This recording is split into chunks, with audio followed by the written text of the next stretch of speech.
Assalamualaikum warahmatullahi wabarakatuh.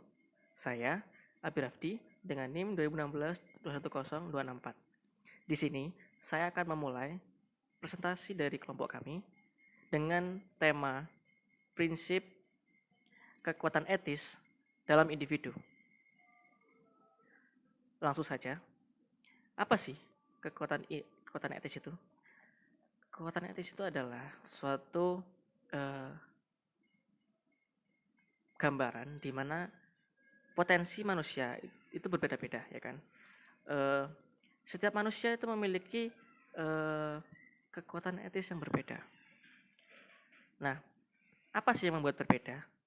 Yang membuat berbeda adalah usaha setiap individu yang dimana pemikiran setiap orang itu berbeda dan juga kemampuan juga berbeda.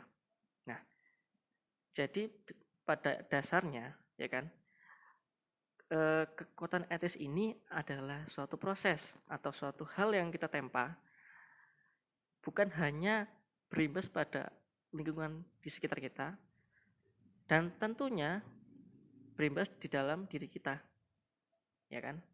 Dan itu permanen, karena kita melalui suatu peristiwa yang itu akan terekam oleh pikiran kita. Nah, penempaan diri ini, ya, itu pun tidak mudah. Ada 5 tahapan yang harus kita lakukan untuk membuat kekuatan etis kita itu berkembang, ya kan?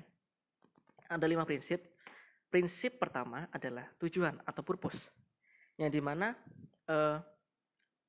kita memiliki pemikiran bahwa kita itu memiliki tujuan utama yang harus kita selesaikan, ya kan?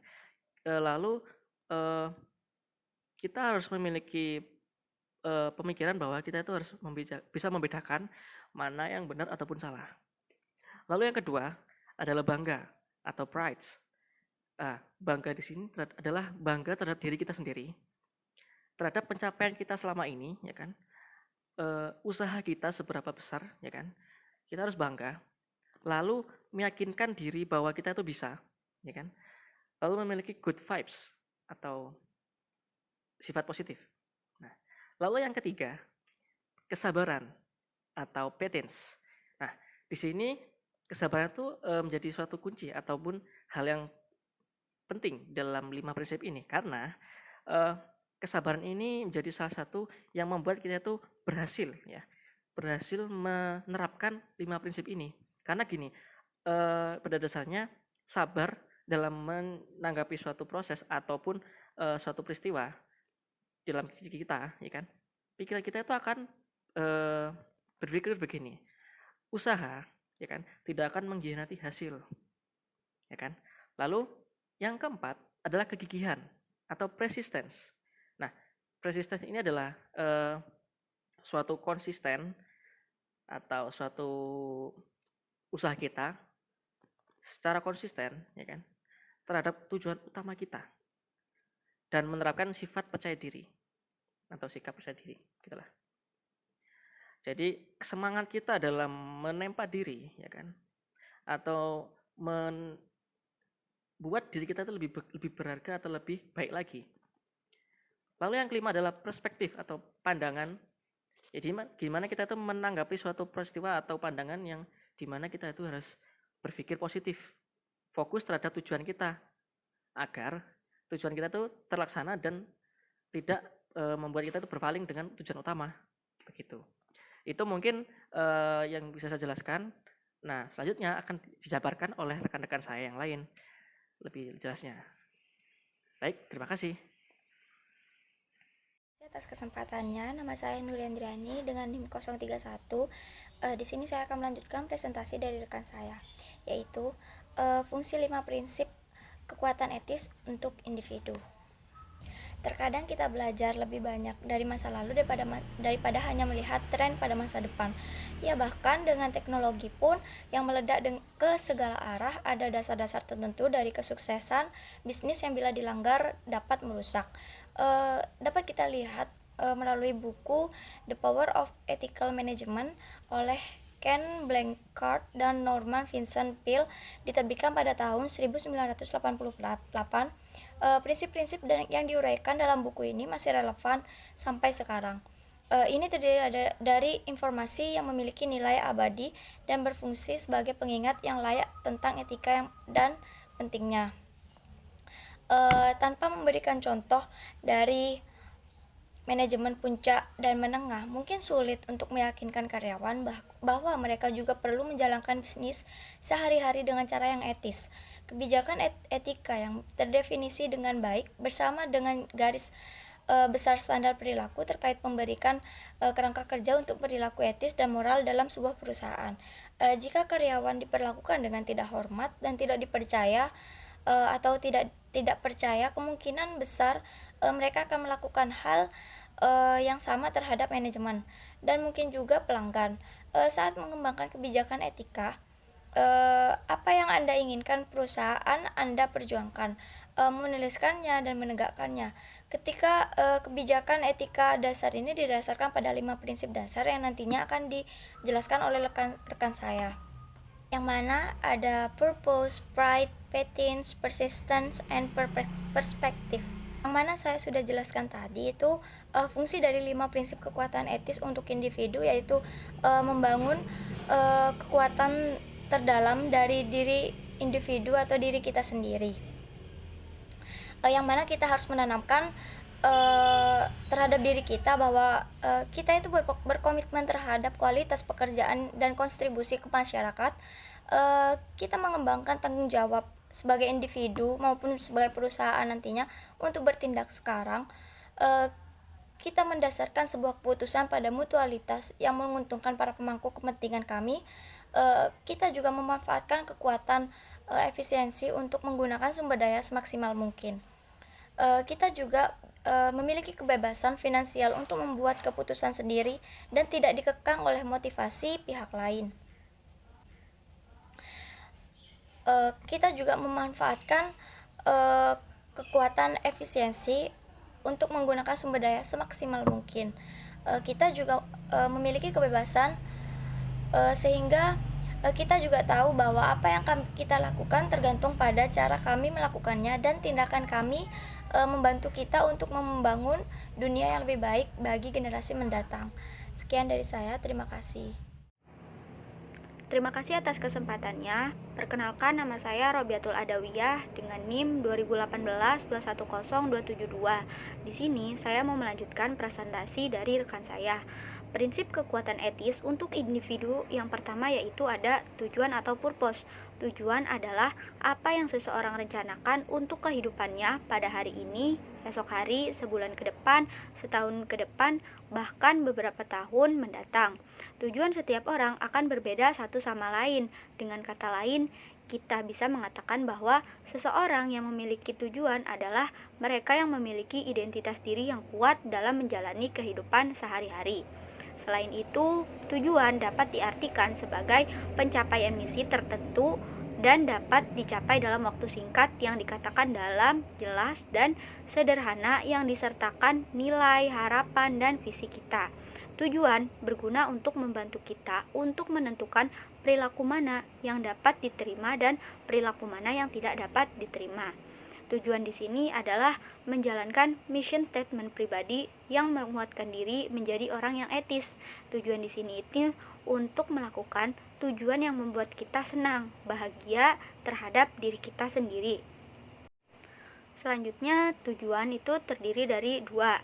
Yang pertama ada the kind of person you want to be or the kind of life you want to lead. Artinya, seseorang yang ingin menjadi orang seperti apa atau kehidupan seperti apa yang ingin dijalankannya.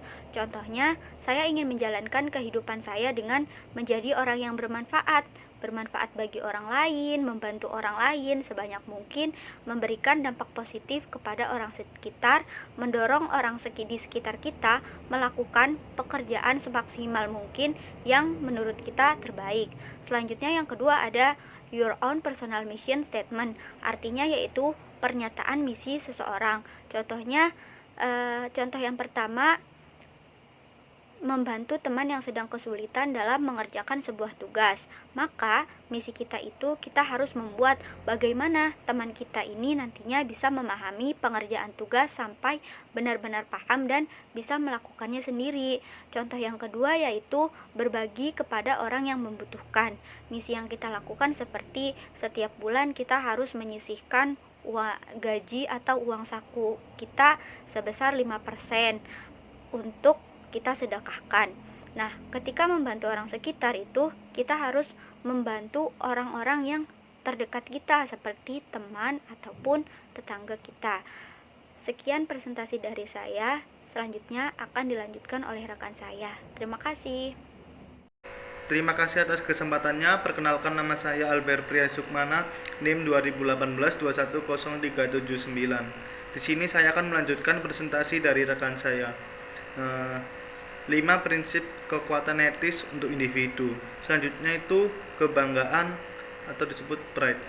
Dengan mempertahankan keteguhan dan kesabaran dalam melaksanakan perilaku etika yang diyakini, maka kita akan mendapatkan kebanggaan atau pride.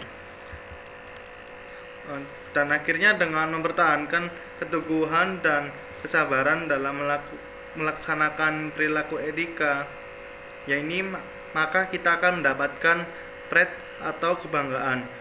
Dengan mendapatkan kebanggaan dalam melaksanakan tindakan etis, maka mental akan semakin kokoh untuk tidak melaksanakan tindakan yang tidak etis. Dan selanjutnya akan dilanjutkan oleh rekan saya. Terima kasih atas kesempatannya. Perkenalkan, nama saya Arneta Zabrina dengan NIM 2018-210557. Di sini saya akan melanjutkan presentasi dari rekan saya mengenai prinsip kekuatan etis untuk individu. Prinsip yang ketiga yaitu adalah kesabaran. Dalam mencapai sebuah tujuan, kita harus memerlukan kesabaran dan keteguhan. Kesabaran di sini berguna agar kita berpegang teguh dan yakin bahwa perilaku penuh etika akan mendatangkan keuntungan di masa yang akan datang nanti.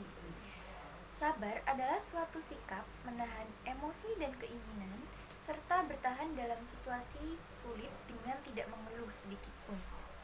Sabar merupakan kemampuan mengendalikan diri yang juga dipandang sebagai sikap yang mempunyai nilai tinggi dan mencerminkan kekokohan jiwa seseorang.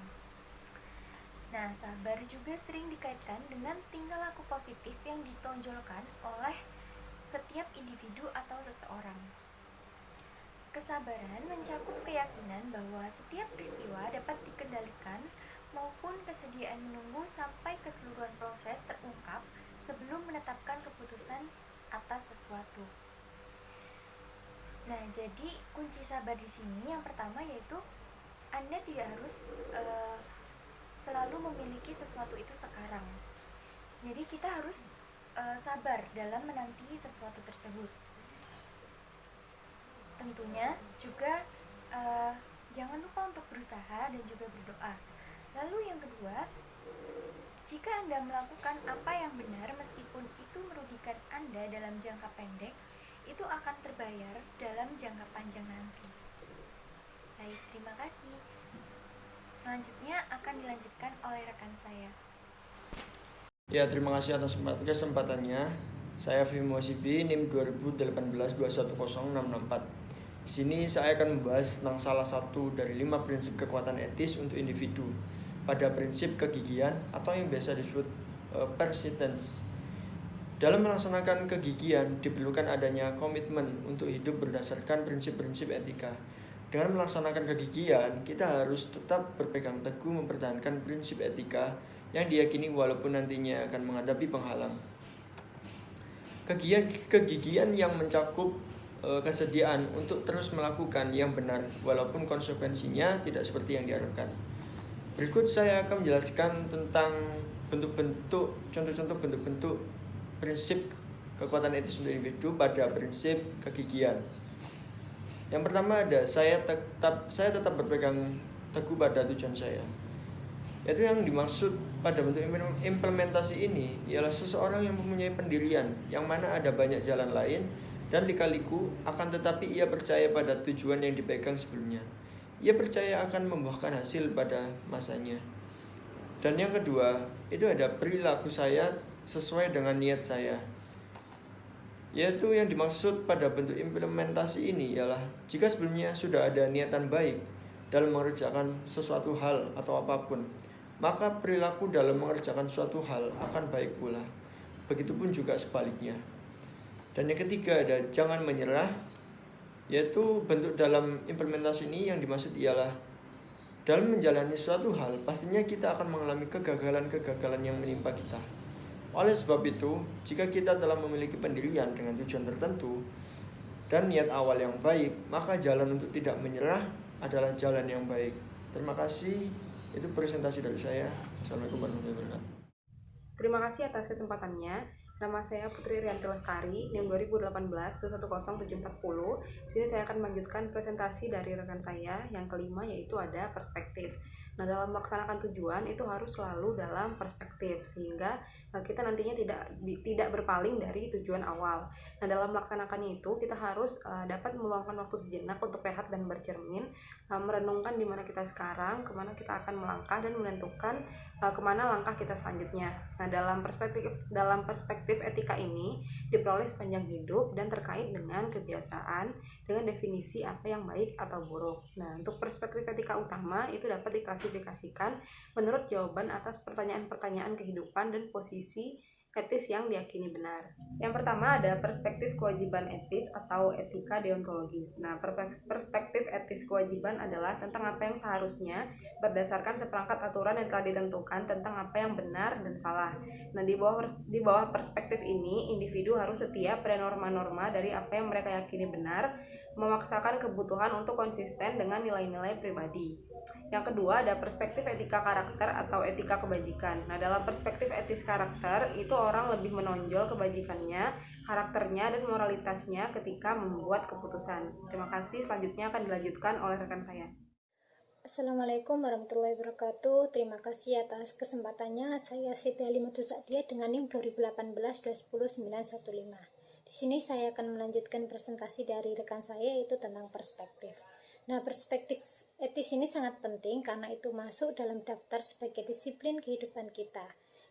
Kita harus selalu mencoba menerapkannya dalam semua bidang kehidupan karena itu akan berkaitan dengan prinsip-prinsip moralitas, kebenaran, kegunaan, dan keadilan. Dan perspektif juga dapat digunakan sebagai kapasitas untuk melihat apa yang benar-benar penting dalam situasi tertentu dengan membangunkan batin kepada diri kita, yaitu kekuatan bagaimana melihat atau mengambil keputusan untuk langkah ke depan dalam suatu kehidupan, baik dalam penyelesaian masalah maupun pengambilan langkah untuk maju. Dengan cara berdiam diri sejenak, hening, aman, nyaman, merenung atau membaca diri kita, meyakinkan diri kita sendiri bahwa kita itu mampu untuk memilih mana yang terbaik untuk kita. Nah, selanjutnya ada diri eksternal, yaitu berorientasi pada tugas, dengan artian yaitu menjalankan tugas dengan baik, tepat waktu, sesuai apa yang seharusnya dikerjakan, dan dengan hasil yang baik serta yang memuaskan. Selanjutnya ada fokus atau menyelesaikan sesuatu, yaitu kita dapat atau kita harus mampu menyelesaikan problem, tantangan ataupun program yang telah diberikan kepada diri kita dan tidak menunda-nunda pekerjaan tersebut. Nah, itu keuntungan jika kita menerapkan perspektif dalam diri kita. Nah, sekian presentasi dari kelompok kami. Apabila ada kesalahan, mohon maaf. Assalamualaikum warahmatullahi wabarakatuh.